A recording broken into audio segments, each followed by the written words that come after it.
Aleluia. Por isso vamos adorar em nome de Jesus.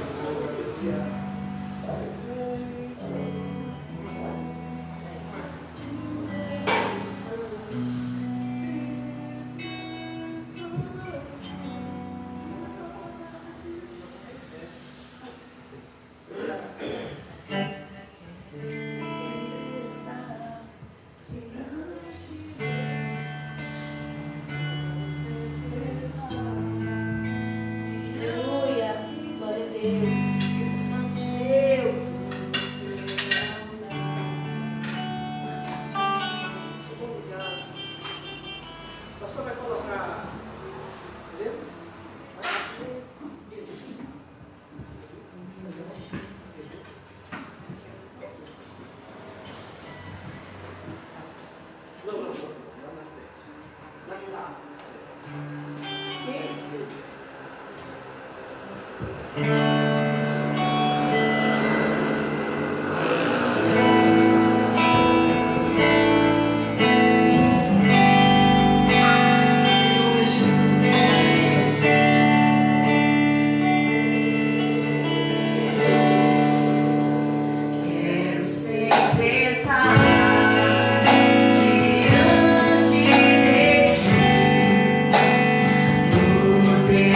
altar.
Glória a Deus, o Senhor é maravilhoso.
para sempre, Senhor.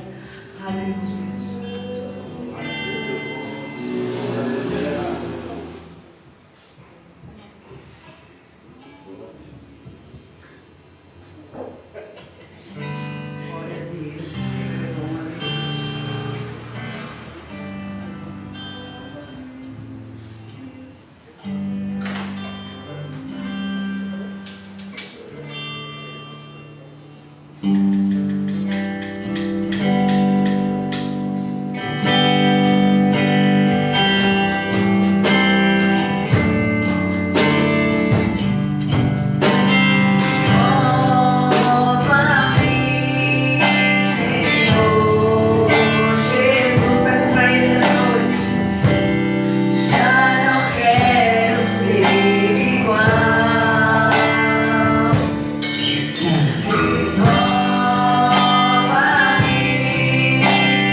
Glória a Jesus. Aleluia. Sem perda de tempo, eu gostaria aqui de ouvir o nosso irmão Francisco nessa noite. Ler um versículo aqui da palavra do Senhor, falar algo da parte do Senhor. Vem aqui meu irmão falar algo. Em nome de Jesus, logo após nós vamos ouvir a palavra do Senhor e no final a gente vai recolher as ofertas. Amém? Glória a Deus.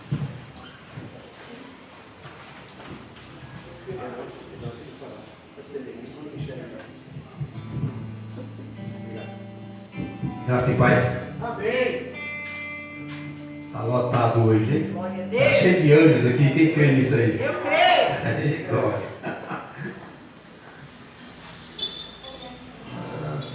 Fiz preparado aqui apenas um versículo para a nossa meditação. Ele está em Provérbios 35. Diz assim: toda a palavra de Deus é pura, escudo é para os que nele confiam. Nada acrescente às suas palavras, para que ele não te repreenda e seja tido por mentiroso. Então a palavra de Deus ela é tão séria que aqui não tem que achar nada. É o que está aqui e ponto. Ou crê ou não crê. Amém? Medite nisso aí. Obrigado pela oportunidade. Vamos ouvir o maná. Glória a Deus. Vamos ouvir a palavra nessa noite. O Marcelo vai orar pelo pastor. Glória a Deus. Vamos ficar de pé. Interceder pela vida do pastor essa noite. Para que Deus venha falar conosco através da sua palavra.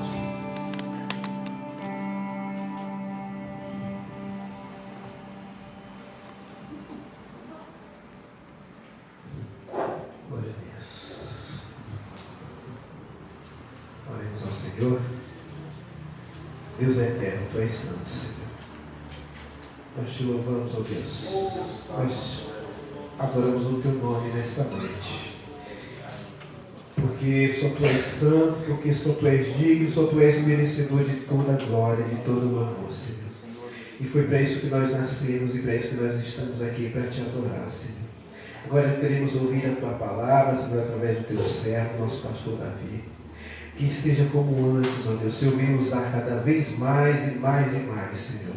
Usa o Teu servo, Senhor, como o Senhor tem feito.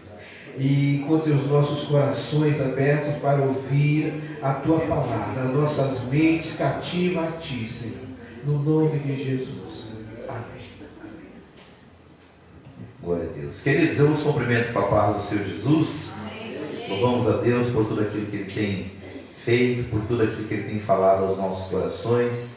E nesta noite eu gostaria de compartilhar com os irmãos vamos dizer assim, a segunda parte daquela mensagem que a gente começou no domingo, né? Nós falamos aqui sobre alguns conselhos da palavra do Senhor para as nossas vidas, em especial para a vida dos nossos jovens, mas cada uma daquelas ministrações que o Senhor colocou em nosso coração dizem respeito não só aos jovens, mas a cada um de nós. E como eu disse no domingo, né? A palavra de Deus, ela precisa se tornar um guia para as nossas vidas. O salmista Davi, no Salmo de número 109, no versículo 105, ou melhor, 119, versículo 105. Salmo de número 119, versículo de número 105. Vamos ler aqui, para nós iniciarmos a nossa reflexão nessa noite. Salmo de número 119, verso de número 105, nos diz da seguinte maneira: lâmpada para os meus pés é a Tua palavra e luz para o meu caminho. Amém? Lâmpada para os meus pés é Tua palavra e luz para o meu caminho. Uma vez eu vi alguém ministrando essa palavra e ele dizia que quando você fala de lâmpada para os pés e luz para o caminho, né? Ele se lembrava dos faróis do carro, né? O carro é assim, né? Você tem luz baixa e luz alta. A luz baixa, ela ilumina os primeiros até 10, 20 metros, né? E a luz alta, ela aponta lá na frente, né? Então ele dizia que Deus tem luz baixa para a nossa vida, mas também tem luz alta, né? Tem luz para nos iluminar nos próximos passos, mas também na parte mais longínqua da nossa vida. E a palavra de Deus, quando ela é levada a sério, ela se torna um guia eficaz para a nossa vida. Ela nos livra de muita coisa ruim e nos aproxima de muita coisa boa. E como eu falava no domingo aqui para a igreja, nesses anos eu tenho procurado fazer de alguns versículos que Deus tem colocado no meu coração pilares para a minha vida. E só recapitulando, eu falei que o primeiro conselho que eu dava para toda a igreja era que priorizasse o reino de Deus. Eu citei Mateus 6,33, onde fala que nós devemos buscar o reino de Deus e a sua justiça, e as outras coisas o Senhor nos acrescentaria. Segundo, eu citei que nós devemos ter paciência, porque os grandes eventos da nossa vida, eles são precedidos por grandes processos. E na proporção que a gente suporta os processos da vida, a gente alcança os grandes eventos. E eu citei o Salmo 40, onde Davi disse que ele esperou com paciência no Senhor, e o Senhor ouviu o seu clamor. Tirou ele de um charco de lodo, né? Firmou os pés dele numa rocha, colocou um hino de louvor ao nosso Deus nos lábios dele, tudo como resultado de um processo de paciência com o Senhor. E falei também que nós devemos lançar sobre o Senhor a nossa ansiedade, citando 1 Pedro 5,7, porque Ele tem cuidado de nós. Quando nós lançamos a nossa ansiedade sobre Deus, o nosso coração ele descansa.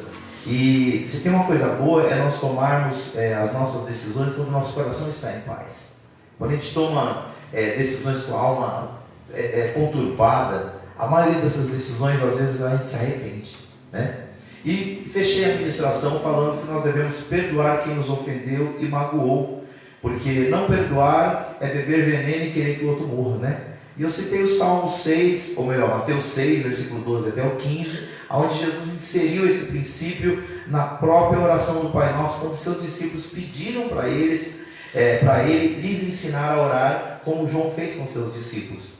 E Jesus então ensinou o Pai Nosso, né? Aquela oração que é recitada, talvez a oração mais conhecida em todo o mundo, a oração bíblica, né? Mais conhecida em todo o mundo, e ele termina colocando uma condição, que a condição para sermos perdoados por Deus é nós perdoarmos os outros. E eu até trouxe uma explicação em cima disso, porque o que eu entendo é que nós, na proporção que nós perdoamos, o nosso coração se quebranta. Na proporção que a gente não perdoa, o nosso coração se endurece. E chega uma hora que a gente não vê mais nem a necessidade de oferecer perdão, liberar perdão, e começamos a achar que é justo o nosso ressentimento. Isso me faz lembrar também de Jonas, né? Quando Jonas ficou todo ressentido, porque ele estava debaixo de uma planta que nasceu num dia, ele ficou debaixo da sombra e no outro dia a planta morreu. Ele ficou todo ressentido porque Deus mandou o sol que matou a planta e que esquentou a cabeça dele, e Deus olhou para ele e falou: Ô Jonas, é razoável esse teu ressentimento? Então, quando nós entendemos o tanto que Deus nos perdoou, nós não temos motivo de ficar ressentidos, né? Mas o próprio Jesus ensinou isso numa parábola, quando ele disse que a quem muito é perdoado, e que entende o quanto ele é perdoado, ele muito é grato. Então nós devemos entender o quanto que nós somos perdoados. O tamanho dos nossos pecados levou Cristo ao Calvário. Então pense o tamanho da nossa culpa. Mas em Cristo também nós temos uma grande absolvição. Então Jesus chegou até a contar uma parábola sobre um homem que foi perdoado por uma merreca, e o outro que foi perdoado por uma fortuna. E aquele que foi perdoado por uma grande fortuna, ele começou a oprimir o outro que lhe devia um valor tão pequeno, né? E Jesus ensinou sobre isso, né? Que nós fomos muito perdoados, por isso nós devemos muito ser gratos. E eu quero fechar falando sobre esses 3 últimos conselhos, que eu falaria no domingo, mas por causa do horário, a gente parou a ministração. Que seria o seguinte: quinto conselho: alimente a sua mente com aquilo que produzirá bons frutos. E eu uso como referência Filipenses capítulo 4, versículo de número 8.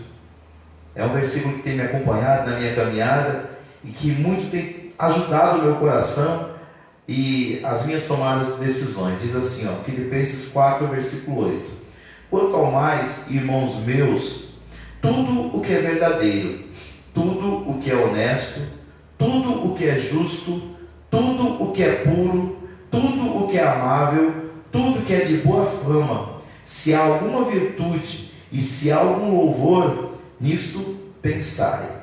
E o versículo 9: o que também aprendeste, recebeste, ouviste, viste em mim, isso fazei, e o Deus de paz será convosco. Então, nesse texto aqui, o apóstolo Paulo, ele exorta a igreja dos Filipenses, né, os irmãos ali da cidade de Filipos, a alimentarem suas mentes com coisas boas. Porque, imagina, se naquela época já tinham muitas coisas negativas, notícias ruins, que percorriam pelas cidades, imagina num tempo como hoje. Hoje nós temos diversos meios de comunicação. Hoje eu estava dando uma aula de tecnologia ali na escola e eu levei os jovens a uma reflexão. Eu pedi para eles fazerem uma redação, porque nós já vimos estudando algumas semanas sobre os impactos positivos e negativos da tecnologia. Como ela nos ajudou na área da saúde, da educação, do próprio lazer, do entretenimento, né? Como a nossa vida melhorou.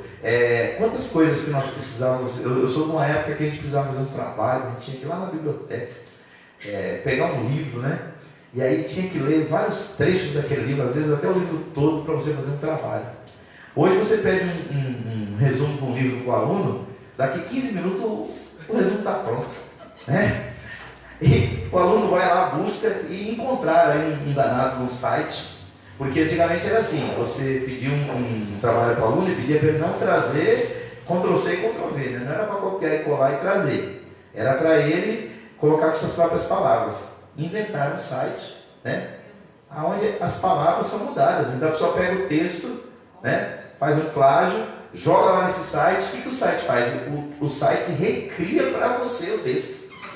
Já pensou no negócio? Então não vira mais plágio. Mas, e era isso que eu estava refletindo com eles, porque quando você pega a obra, você lê, você estuda, você entende, você põe no papel, você tem um aprendizado. Agora, quando você pega isso e a tecnologia faz tudo para você, qual o aprendizado que você teve? A ser um bom plagiador, não é só isso. Então, o que acontece? Vai ficar um déficit, né? Então, nós estávamos refletindo sobre isso. E parece que Paulo, quando ele escreve esse texto aqui, ele já via esse tempo. Porque nós podemos passar horas do nosso dia alimentando a nossa mente, né, com coisas boas. Mas nós também podemos passar várias horas alimentando com coisas ruins, né? E eu aprendi ao longo da caminhada, na prática do dia a dia, que o que povoa os meus pensamentos irão transformar em sentimentos. Para pensar, você começa a pensar uma coisa, aí aquilo se transforma num sentimento, numa emoção. E essa emoção, ela constrói em você um tipo de comportamento.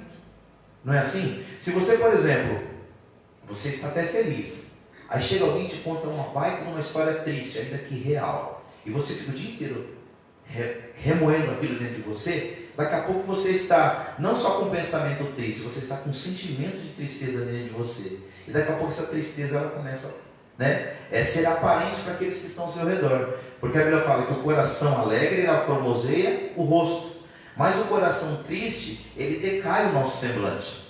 Então, quando Paulo fala assim, olha, o que é puro, mas irmãos, tudo que é verdadeiro, tudo que é honesto, tudo que é justo, tudo que é puro, tudo que é amável, tudo que é de boa fama, se há alguma virtude, se há algum louvor, nisso pensai. Ele foi um homem que teve que lutar muito contra os pensamentos negativos.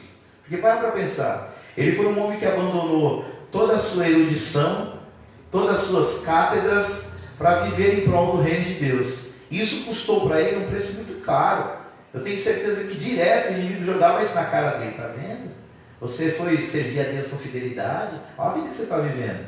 Você era um cara que vivia no meio dos príncipes, você era fariseu de fariseus, você é discípulo de Gamaliel, e agora você é na masmorra, que é um buraco fétido aí, ó, onde você tem que comer, tem que fazer suas necessidades fisiológicas. Ou seja, essa luta na mente de Paulo, ele colocou no papel e enviou essa carta para os filipenses. Então, Paulo não estava falando de uma teoria, Paulo estava falando de algo que ele viveu a vida inteira. E essa guerra nós temos todos os dias, porque as notícias delas virão, as boas notícias e as notícias ruins, mas aí eu vou ter que tomar uma decisão, o que eu vou alinhar no meu coração e na minha mente, não é verdade? Porque nós podemos fazer essa escolha. Pastor, você vai blindar a mente? Não, é impossível blindar a minha mente para que nada de ruim entre, até porque eu tenho 2 olhos e tenho 2 ouvidos, né? Então a gente percebe o que está ao nosso redor. Mas qual que é o segredo para isso? Lâmpada para os meus pés e luz para o meu caminho é a tua palavra. É você pegar tudo o que acontece e colocar na perspectiva de Deus. Na perspectiva de Deus você vai ter sempre uma esperança, você vai ter sempre um conselho bom, você vai ter sempre um guia seguro, mesmo no meio de todas as construções negativas. Não foi isso que Ananias, Misael, Azarias e Daniel fizeram lá na Babilônia? Eles estavam dentro da Babilônia. Eles não tinham a opção de ir para outro lugar. Nós como cristãos, nós podemos mudar de planeta? Não. Nós estamos aqui. Essa é a nossa pátria humanamente falando. Esse é o nosso mundo, essa é a nossa terra. Agora o que nós podemos fazer? Dentro da Babilônia, como Daniel, Misael, Azarias, Ananias estavam, não esquecer de Jerusalém. Então nós podemos escolher no que nós vamos pensar. E é esse o conselho que eu deixo para a igreja nesta noite. Muitas das vezes na minha caminhada eu já pensei muita coisa ruim, mas o que eu fiz? Eu peguei os pensamentos ruins, eu confrontei eles com os pensamentos de Deus e da sua palavra. Aí entra a importância de você conhecer as Escrituras. Aí entra Oséias 6,3: conheçamos e prossigamos em conhecer o Senhor, porque na proporção que você conhece a Deus, as outras notícias, os outros ensinamentos, as outras ideologias perdem força na sua cabeça. Quanto mais você alimenta a mente com a palavra de Deus, mais você vai conseguir degladiar, né, com possibilidade de êxito contra os pensamentos ruins. Mas quando a gente alimenta a nossa mente com os pensamentos ruins, contrários à palavra de Deus, a tendência é o quê? Gerar sentimento ruim e depois gerar um comportamento ruim, que pode até nos levar para longe de Deus. Quando você ouve uma notícia, poxa vida, pastor fulano de tal caiu, né? Líder fulano de tal, do grande ministério do louvor, se afastou do Senhor. Fulano de tal se desviou dos caminhos do Senhor. Na maioria esmagadora dos casos é um processo. Não é algo que a pessoa levantou e disse, a partir de hoje não sou mais crente, rasgo minha Bíblia. Não, foi algo que a gente foi alimentando na mente, né? Então, sexto conselho da palavra de Deus: nunca se esqueça que Deus é quem te supre. Isso é muito importante. Nunca se esqueça que é Deus quem te supre. Ainda em Filipenses capítulo 4, versículo de número 19, olha o que diz a Bíblia. Esse versículo era muito citado pelo meu sogro. Toda vez que eu leio esse versículo, eu lembro desse versículo do meu sogro, que diz assim, ó, Filipenses 4,19: o meu Deus, segundo as suas riquezas, suprirá todas as vossas necessidades em glória por Cristo Jesus. E aí ele sempre fazia uma analogia, né? Ele falava, não é as riquezas de tal banco, não é as riquezas de tal país, é Deus dizendo que é segundo as riquezas dele. Gente, se a Bíblia fala que do céu é a terra e a sua plenitude, que tamanho será que é a riqueza de Deus? Então, quando Deus fala assim, basta a cada dia o seu mal, aquieta o teu coração, eu sou soberano, sua vida está na minha mão, é para que a gente confie nele nesse sentido. Ele é aquele que nos supre. Quando nós olhamos para a Bíblia, lá em Gênesis capítulo 22, versículo 7, quando Abraão sobe o monte lá na terra de Moriá para sacrificar o seu filho Isaque, por uma ordem de Deus, aquele filho que tinha uma promessa, a Bíblia diz que quando aquele jovem está subindo com seu pai para oferecer sacrifício, ele não sabia que ele seria o sacrifício. O pai não disse para ele, a não ser no momento em que ele seria oferecido. Então ele é acostumado a oferecer sacrifício com o pai, porque assim, os filhos nos conhecem, né? De conviver. Ele já tinha oferecido outro sacrifício com o pai.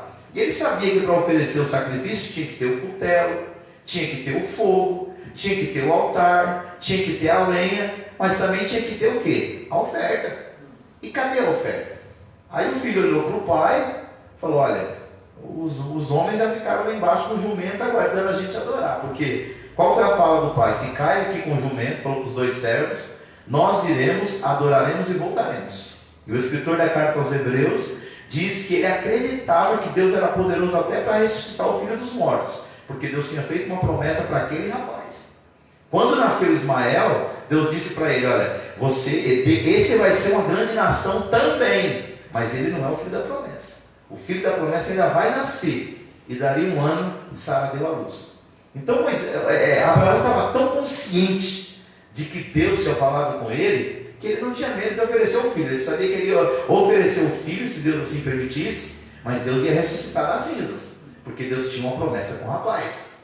Então, quando eles estão subindo, o rapaz fala, pai, eu estou vendo o cutelo que o senhor trouxe. O cutelo era como se fosse uma pequena foice, né, que imolava, né, que rasgava a garganta do cordeiro ou da ovelha.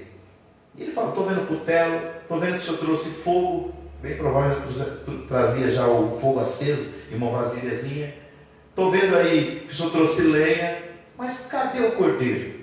Aí entra aquela expressão que a gente conhece do Antigo Testamento, né? Jeová Jiré, né? O Senhor é providência. Ele falou assim, Deus proverá para si, não é para mim, é para si o cordeiro. E aí eles foram ofertar. E quando chegaram lá, ele deitou o rapaz, revelou para ele o processo. Olha, Deus falou para mim que você que é a oferta. E como um cordeiro mudo, que foi Jesus, ele também foi um cordeiro mudo. Eu imagino a cena, ele lá no Monte Moriá, deitando o seu filho, o filho de forma obediente deitando também, mas o pai ministrando para ele, nós temos uma promessa. A promessa é que de você vai ver uma grande nação. Então, ainda que ele permita que você morra, eu creio que ele vai te ressuscitar. Irmãos, isso é crer na providência de Deus. Glória a Deus. Então nós, como cristãos do século 21, nós precisamos aprender que Deus é o nosso provedor. Olha para a sua história. Olha para onde você veio. Olha o que você tinha e o que você tem. E nós sabemos que nós não podemos fazer que nem Nabucodonosor. Nabucodonosor olhou para a Babilônia, uma das 7 maravilhas daquele mundo antigo, e disse assim, essa é a Babilônia que eu construí. Quando ele disse isso, a Bíblia fala que ele perdeu o juízo, né? E foi comer capim. Né? Então nós entendemos que tudo que nós temos é pela graça de Deus. Foi Ele que nos deu. Foi providência dEle para suprir as nossas necessidades. Então se amanhã você tiver, ou se hoje você tem uma necessidade, creia, o meu Deus, segundo as suas riquezas, suprirá todas as vossas necessidades em glória por Cristo Jesus.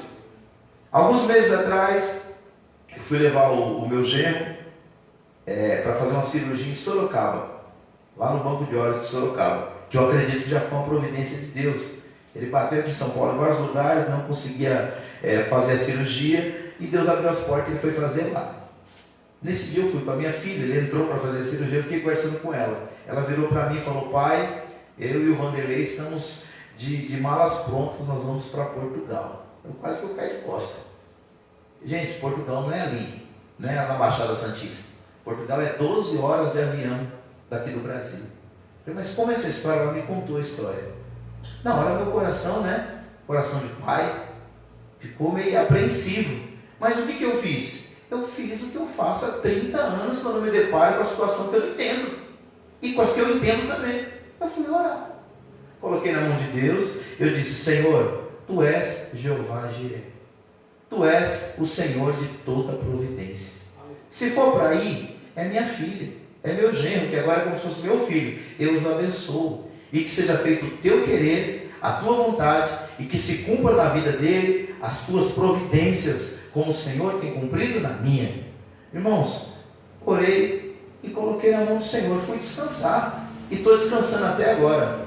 A cada dia, irmãos, as coisas têm caminhado mais para eles irem, as portas têm se aberto, coisas que pareciam impossíveis se tornaram realidade. Então, o que eu compreendo? Eu compreendo que Deus, Ele está suprindo uma necessidade de acordo com as suas riquezas. Deixa eu dar 2 detalhes aqui. Um dos detalhes, a Daina, ela trabalhava 7 anos numa empresa, 7 anos. Entrou como menor aprendiz, recebeu um bocado de promoção, 7 anos. Ser mandada embora, possibilidade 0. Aí ela veio contar para mim que ela não queria pedir a conta. Eu falei: vamos orar. Começamos a orar uma semana. Na outra semana, a chefe dela chamou ela para conversar. Aí ela falou: pai, por que será que ela está me chamando? Eu falei: filha, vá com o coração pronto. Aproveita a oportunidade, diga para ela do seu projeto e pergunte se ela não pode te mandar embora. Ela falou: pai, ela está com raiva de mim, ela não vai me mandar embora. Eu falei: minha filha, ouve o pai. Ouve o pai, estou falando de você que está no meu coração. Quando ela sentou com a chefe falou: Daina, eu estou sentindo você tão desanimada. Aí sabe o que ela fez? Ela, da forma que eu tinha falado para ela, ela contou: meu marido está querendo ir embora para Portugal, eu não quero ficar aqui. Contou toda a história. Sabe o que a chefe disse?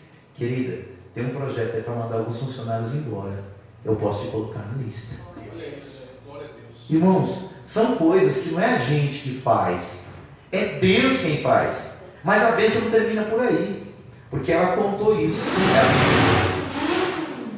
Mas a empresa fez isso com ela, demitiu, pagou todos os direitos.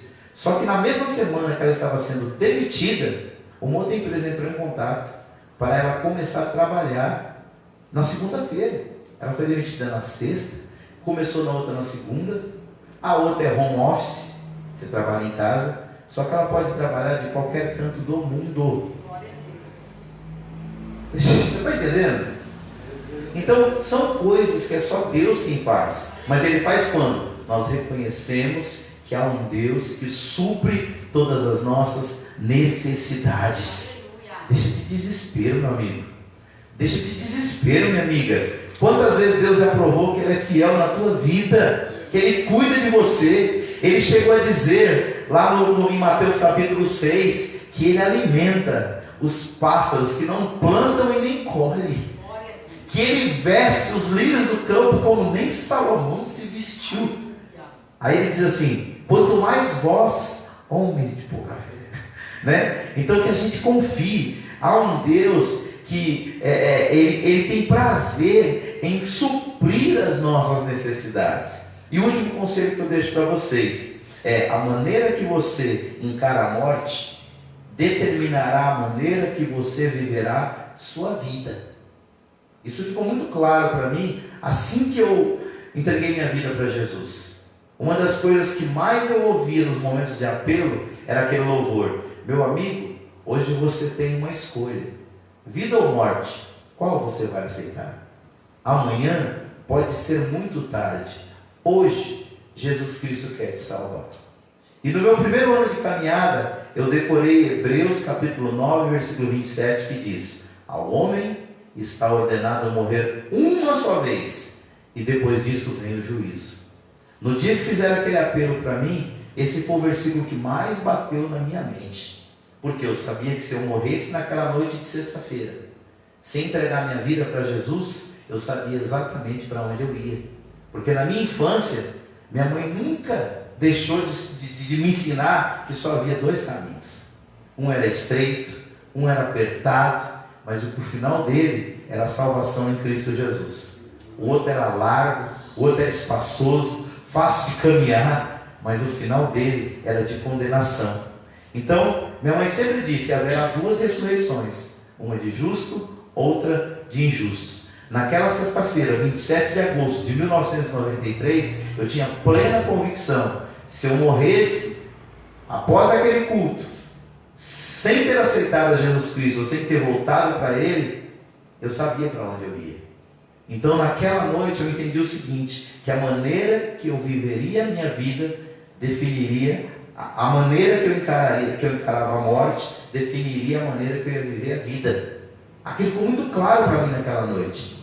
E naquela noite, aquele senhor que estava ministrando, um senhor que tinha um problema na perna, porque ele sofreu um acidente, ele falava sobre isso. Ele dizia que se naquele dia do acidente Jesus recolhesse ele estava em paz. Por quê? Naquele dia, quando ele sofreu um acidente que quebrou aquela perna, ele andava todo torto por causa dessa perna. Não sei nem se ele ainda é vivo. Irmão José do Nascimento. Ele dizia que ele sabia para onde ele ia. E ele sabia que o lugar que ele ia não era o mesmo que o meu. Isso eu tenho certeza. Então naquela noite eu resolvi entregar minha vida para Jesus, porque eu sabia que se eu morresse naquela noite, eu morreria sem Cristo. Eu sabia que eu desceria para um lugar de tristeza, de ranger de dente, de pranto, como diz a palavra de Deus. Então, queridos, o conselho que eu dou para você: viva com Jesus aqui e agora. E não tenha medo no dia que Ele te chamar. Ele pode chamar a gente muito novo, na meia idade, ou pode chamar já com os cabelos grisalhos, mas um dia Ele vai chamar. E no dia que Ele chamar, que a gente possa dizer, né? Eis-me aqui. Que naquele dia, quando nós nos encontrarmos com Ele, na primeira ressurreição, essa é a minha esperança, a gente possa ouvir dele: vinde benditos do meu Pai, possuir o reino que vos está preparado por herança desde a fundação do mundo. Porque, queridos, a Bíblia fala lá em João capítulo 14, no versículo 1, ele diz para os discípulos não turbar o seu coração, mas crer em Deus e crer nele, porque na casa do Pai há muitas moradas. Se não fosse assim, ele teria dito. E aí ele faz uma afirmação: vou preparar-vos lugar.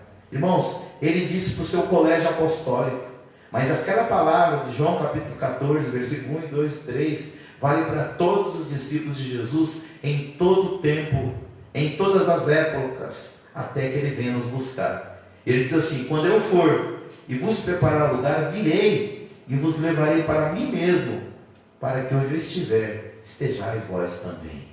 Se você fizer uma pesquisa sociológica, antropológica, você vai descobrir que a maioria esmagadora das religiões do mundo e dos povos do mundo acreditam na vida após a morte. Então não é uma crença só do cristianismo, é uma crença que está instaurada dentro do coração do homem pelo próprio Deus, independente da religião dele. A alma que está aqui dentro tem sede de voltar para o Pai. Agora, infelizmente, muitas das vezes se perde nessa busca. Mas você que descobriu que Jesus é o caminho, que Jesus é a verdade e que Jesus é a vida, não se demova facilmente das suas convicções cristãs. Não deixe que nada te tire o alvo. Porque lá em Atos capítulo 4, versículo 12, está escrito que não há um outro nome dado entre os homens pelo qual nós devamos ser salvos. Ele é o caminho, Ele é a verdade, Ele é a vida. e ninguém vem ao Pai a não ser por Ele. Então, queridos, fica para nós essa reflexão. Guarde no seu coração esses conselhos da palavra do Senhor. Não são meus conselhos, são conselhos da palavra de Deus, que eu durante esses 30 anos tenho tentado colocar em prática na minha vida. É uma tarefa fácil? Não, porque a Bíblia fala que a carne milita contra o Espírito para que a gente não faça a vontade de Deus. Mas o maior interessado em que você vá até o fim, termine a sua carreira, combata o bom combate, e guarde a fé, é o próprio Deus. Ele está do teu lado, Ele vai te ajudar. O que Ele quer de você é apenas o quê? Uma decisão, uma escolha e uma perseverança. Amém? Vamos orar? Se coloca de pé em nome do Senhor Jesus. Recapitulando para a gente nunca mais esquecer esses 7 conselhos do Senhor. Primeiro, priorize o reino de Deus. Segundo, tenha paciência. Terceiro, lance sua ansiedade sobre o Senhor. Quarto, perdoe quem te ofendeu. Quinto, alimente a sua mente com aquilo que produzirá bons frutos. Sexto, nunca se esqueça que Deus é quem te supre. E sétimo, a maneira que você encara a morte irá determinar a forma que você viverá a sua vida. São 7 diretrizes da palavra de Deus para todos aqueles que querem chegar no fim. Querido Deus e Pai, nós terminamos de falar a Tua palavra, Senhor, aquilo que o Senhor tem colocado no meu coração, não só hoje, Senhor, mas durante todos estes anos. Quantas das vezes, Senhor querido, o mal bateu na porta, a tentação soprou nos meus ouvidos, Senhor, mas eu me lembrei daquilo que está escrito. Que nesta noite, Pai, o Senhor possa pegar esta palavra e colocá-la dentro do coração de cada um daqueles que estão aqui, daqueles que estão nos acompanhando por esta live, daqueles que verão este culto num outro momento, Senhor, no Facebook, no YouTube. Senhor, em nome de Jesus, que a Tua palavra possa ser lâmpada para os nossos pés e luz para o nosso caminho, nos livrando, nos guardando do mal e nos conduzindo em paz, Senhor, de volta para o nosso lar, que é o céu. Senhor, ajuda a Tua igreja, ajuda os Teus filhos, ajuda, meu Deus, a igreja TJL, cada família, cada obreiro, cada um dos Teus filhos, Senhor, a combater o bom combate, a terminar a sua carreira, Pai, e acima de tudo, guardar a sua fé, guardar o que o Senhor deu, para que ninguém roube a sua coroa. É isso que eu te peço nesta noite, Pai, no nome precioso de Jesus. Abençoa os teus filhos e despede-os em paz no retorno para os seus lares. É o meu pedido no nome de Jesus. Amém. Deus abençoe, queridos. Próximo domingo, 9 horas da manhã, nós temos a nossa escola bíblica, e às 18 horas, culto da família, dirigido aí pelas mulheres. Será uma bênção em nome de Jesus. Amém? Que o grande amor de Deus, nosso Pai, que a maravilhosa graça de Jesus Cristo, seu Filho, e que a doce consolação do querido Espírito Santo seja com cada um de vós, não só agora, mas para todos sempre. Todos digam amém. Amém. Vamos aplaudir o Senhor.